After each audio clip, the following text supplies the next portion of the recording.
Middle east में जारी जंग थमने का नाम ही नहीं ले रही है। दुनिया में अभी सबसे ज्यादा जिस बात की ज्यादा चर्चाएं हैं, इजरायल और सीरिया की चर्चाएं। और कुछ दिनों पहले इजरायल की तरफ से सीरिया की राजधानी दमिश्क में एक बार फिर से बड़ी कार्रवाई की गई थी। इजरायल ने बड़े हमले करके सीरिया की सेना मुख्यालय और प्रेसिडेंशियल पैलेस पर हमले किए। सवाल अब यह है कि आखिर इजरायल चाहता क्या है? क्यों ईरान के साथ संघर्ष थमते ही इजरायल ने नया फ्रंट खोल दिया है? इन तमाम बातों का जवाब आपको इस रिपोर्ट के जरिए मिल जाएगा।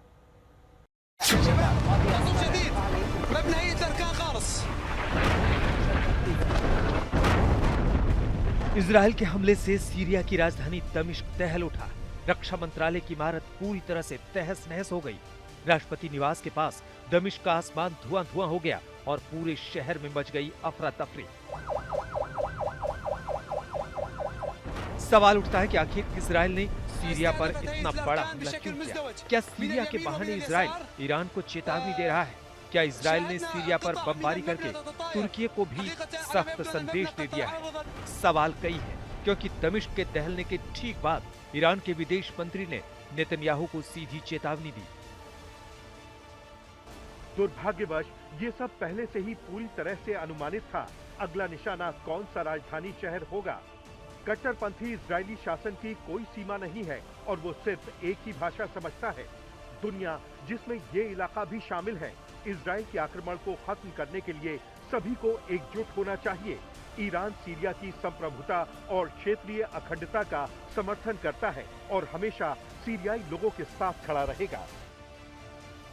ईरान और इजरायल के बीच बेशक युद्ध विराम हो गया है, लेकिन सीज फायर के बावजूद दोनों मुल्कों के बीच तनाव कम होने की बजाय बढ़ता जा रहा है। ये तय माना जा रहा है कि अगले कुछ दिनों में ईरान और इजरायल के बीच फिर से युद्ध छिड़ना तय है। सवाल ये पूछा जा रहा है कि इजरायल पहले हमला करेगा या फिर ईरान की तरफ से बमबारी होगी। सीरिया में इजरायली हमलों के बाद हड़कंप है। हालांकि इजरायली सेना का दावा है कि यही वो ठिकाने थे जहां से स्वेदा इलाके में ड्रूज समुदाय पर हमले किए जा रहे थे। इजरायल अपनी सीमा से सटे स्वेदा इलाके में 7 लाख से भी ज्यादा ड्रूज समुदाय की रक्षा में हमले कर रहा है, क्योंकि उसका मानना है कि अगर यहां से ड्रूज समुदाय हटा तो हिजबुल्लाह और ईरान समर्थित आतंकी यहां पैर जमा लेंगे, और ऐसा हुआ तो उस पर पूर्वी सीमा से हमलों का खतरा बढ़ जाएगा। दरअसल सीरिया की नई अहमद अल शरा सरकार पूरे देश पर नियंत्रण की कोशिश कर रही है, लेकिन सुवेदा में उसे दिक्कतों का सामना करना पड़ रहा है, खासकर इजरायल की धमकियों की वजह से, जो वहां सेना की मौजूदगी नहीं चाहता। अब सीरिया की सरकार ने ऐलान किया है कि उसकी फौज सुवेदा शहर से पीछे हटेगी। पिछले एक सप्ताह में 300 से ज्यादा लोगों की सीरिया में जान जा चुकी है। शहरों में बिजली और इंटरनेट गायब है।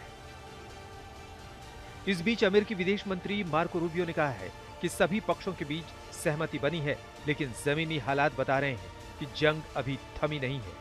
वहीं दूसरी ओर ट्रंप ये बार बार दावा कर रहे हैं कि ईरान बेताबी से अमेरिका से बातचीत की कोशिश में है, लेकिन ईरान के सुप्रीम लीडर खामेनेई अभी भी अमेरिका और ईरान को खुल्लम खुल्ला चुनौती दे रहे हैं। तो क्या सीरिया को लेकर फिर से मध्य पूर्व में उथल पुथल मचने वाला है? क्या फिर से भिड़ने वाले हैं इजरायल और ईरान? फिलहाल संकेत अच्छे नहीं हैं। आज तक ब्यूरो।